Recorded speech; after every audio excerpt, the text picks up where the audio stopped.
Dun dun dun, dun dun dun. We're in the money. We're in the money. We're in the money. We're in the money.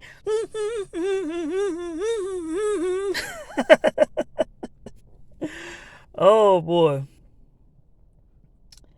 you know, um,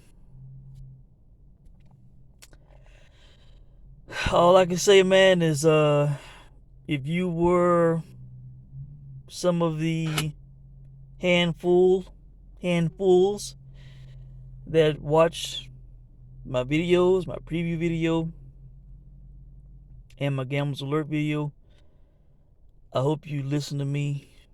I hope you put some money. It didn't even have to be a lot of money.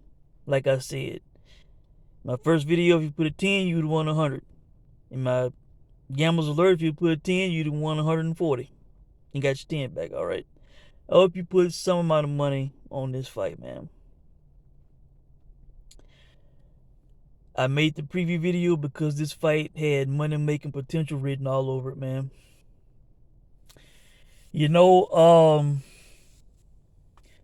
I was starting to feel so confident, so positive about Sandor Martin winning this fight that Saturday when I saw Bovada had increased the odds to plus 1400, whether that was gamblers betting Mikey or whether it was just them raising the odds because no one was playing Martin or they wanted to get some action, whatever, a combination of both.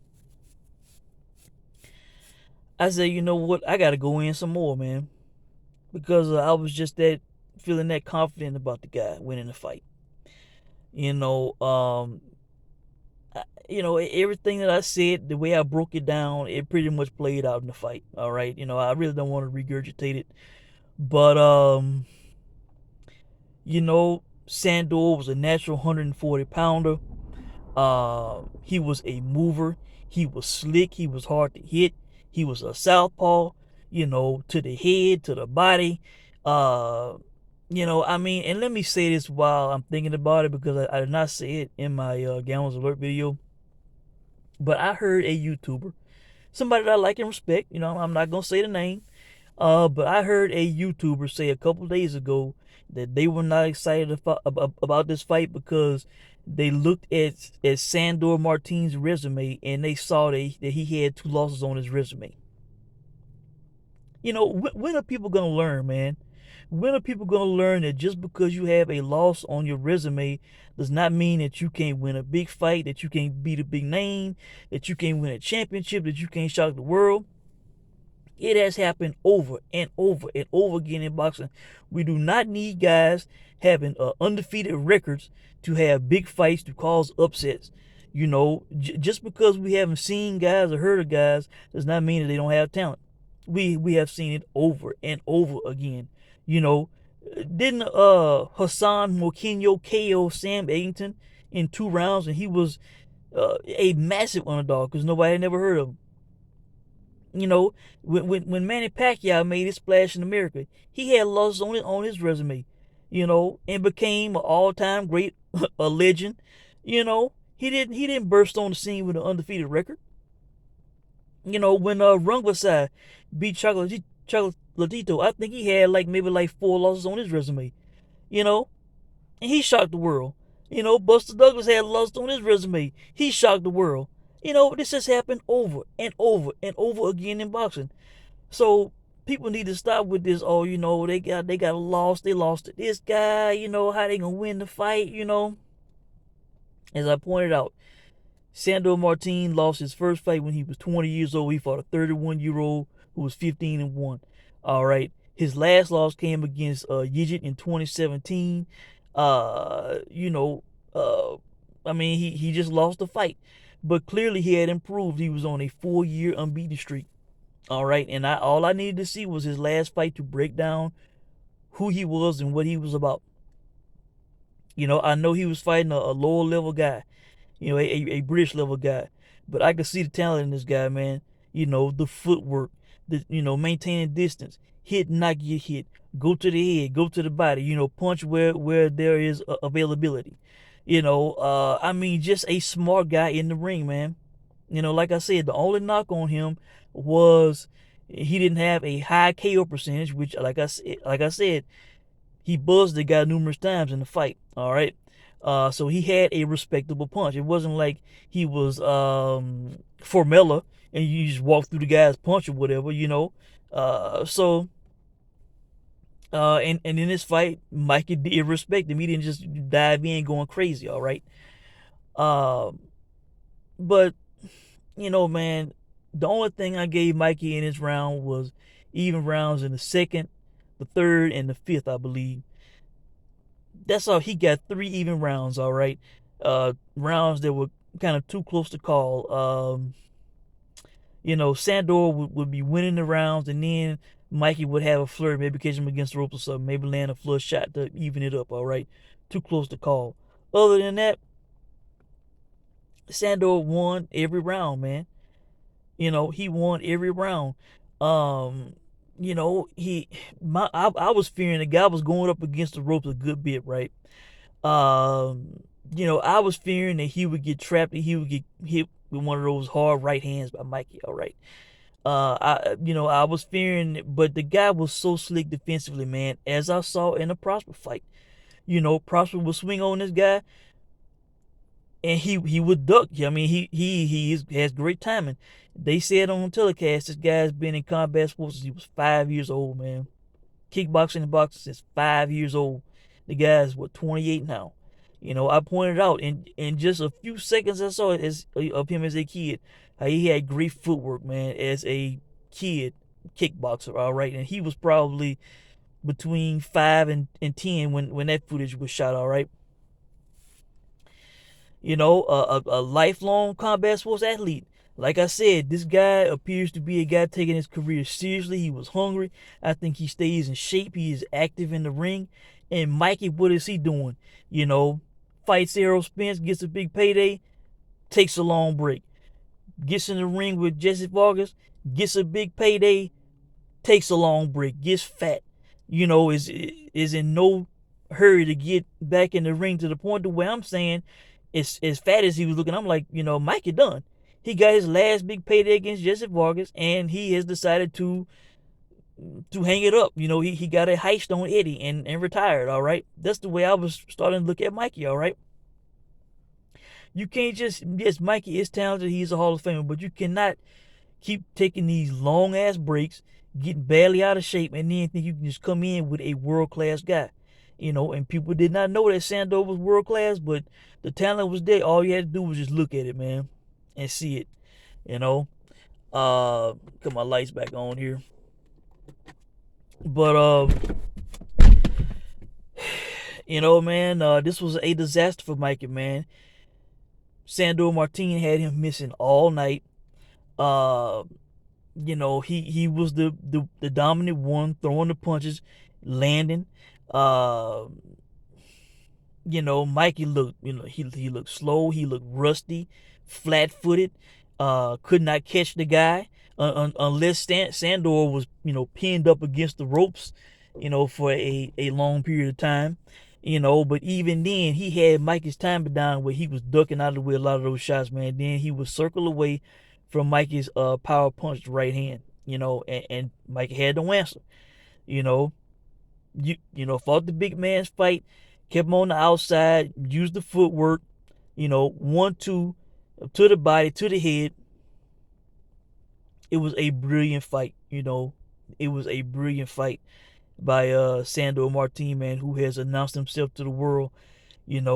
Hopefully, maybe not. As a gambler, maybe I shouldn't hope that people recognize. Maybe people will say, oh, well, Mikey was out of the ring. Mikey don't have it no more. Maybe they'll just put it all on Mikey and not view this guy's talent. This guy is very talented, man. He is very talented. I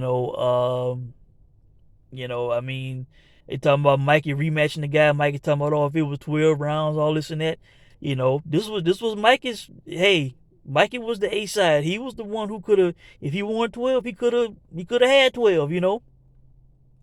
I was looking at that as a disadvantage for Mikey, only going 10 with this guy. That's why I was starting to think that he wouldn't get the knockout. Because of less rounds. And why I felt even more confident about the fight going a distance too, by the way. But man, rematching this guy, maybe Mikey would be a little bit better, maybe. But then again, maybe this guy could be all wrong for Mikey, man. A slick southpaw, a guy with defense, offense, foot movement. You know, and like I said, these bigger guys, kind of a bit of a disaster for Mikey, man. You know, he stepped up for Lipinets at 140. He started getting touched up, more than he had been touched up in his career that I had seen. Then of course what happened in the Errol Spence fight, dominated, and Jesse had moments against him, hitting him, bigger guys. So man, it was all adding up, man. It was all adding up, and first I went in a little bit on the fight, and then the more I thought about it, I went in even more. The odds were too good, man. The odds were too good, and these are a bit of a rarity if you can spot them and catch them. But you know, a very big night for me, man. That's all I can say. A very big night. Shout out to Ness. He was giving me mentions on the Boxing Voice. I may start working with Ness doing some betting shows and stuff like that.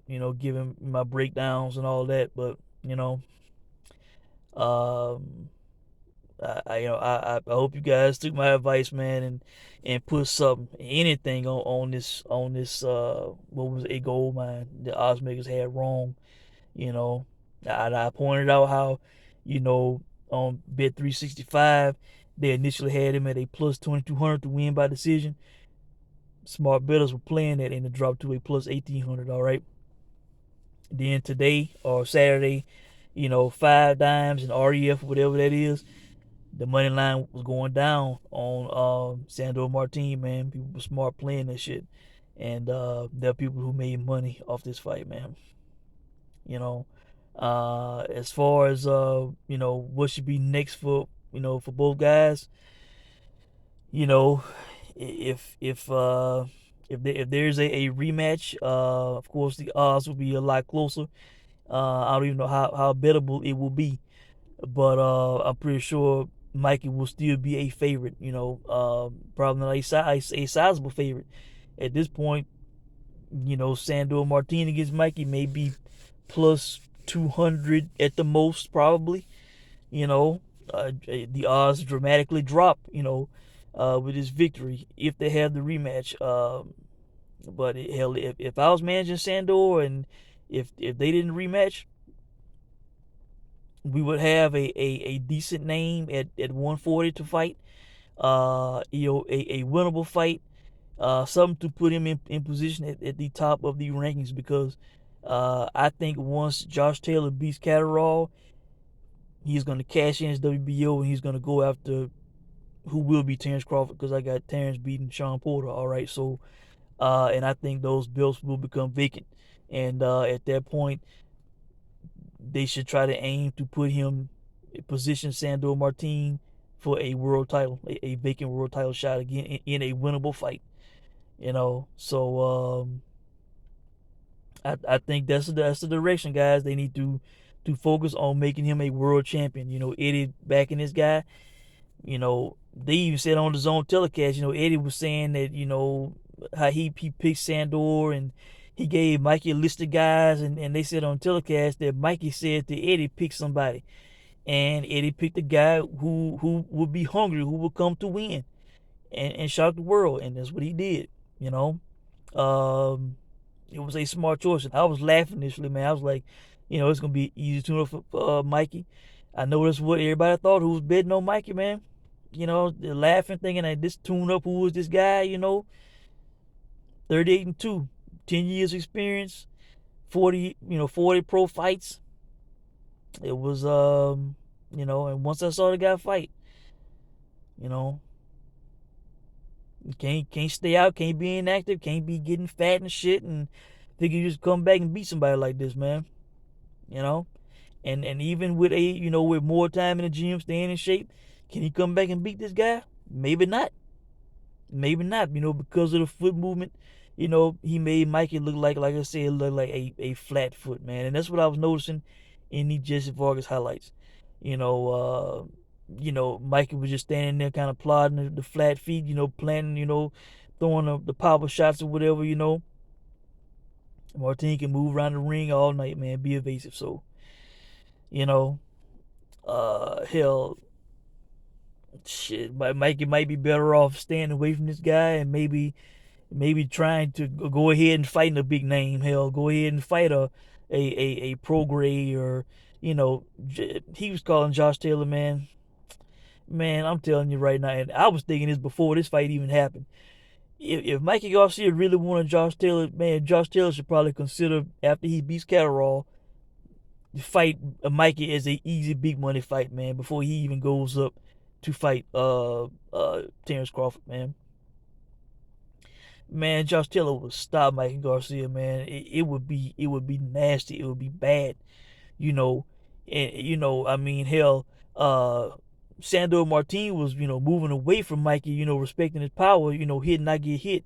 Man, we know Josh Taylor, he can fight that way, but shit, man, he a dog. He'll go into the pocket with Mikey and go punch for punch with his ass, man, and bully Mikey. Bully he, a guy who was a 126 pounder, who had success at 35, which is probably where it should be. You know, these 140, 147 pounders, man. It's gonna be tough for Mikey, man. It's gonna be tough for him. We have seen it, so he might just want to steer away from this guy and I don't know, fight either fight a winnable fight or fight like a pro grade or somebody like that. Go ahead and get in a big fight, just claim it was an off night or whatever, but you know if he fights this guy in a rematch and loses again, everybody gonna say he should retire, so he don't have it no more, that he ain't gonna beat no top names, you know. So I don't know, man. It was a big loss, big setback for Mikey. So guys, really, I think that's it, man. Like I said, I gave Sandor a 10 in every round. The best Mikey got were even rounds in the second, third, and the fifth. And I'm glad that they didn't screw this guy. Everybody, that was calling the fight said he won the fight. Uh, I didn't point out in my Gamblers Alert, which I saw early in the day, that, 3 American California judges, man, and the ref was from California. This guy had to overcome all that, man. And one idiot judged it, 95-95. Said that fight was a draw.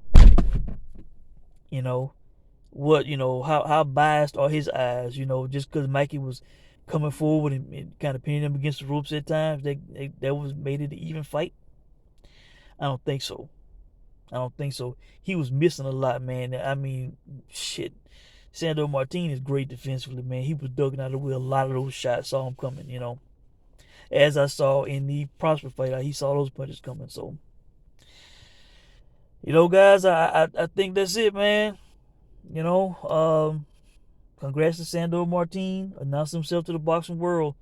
Guys like this come out of nowhere, man, and make a statement. And he did.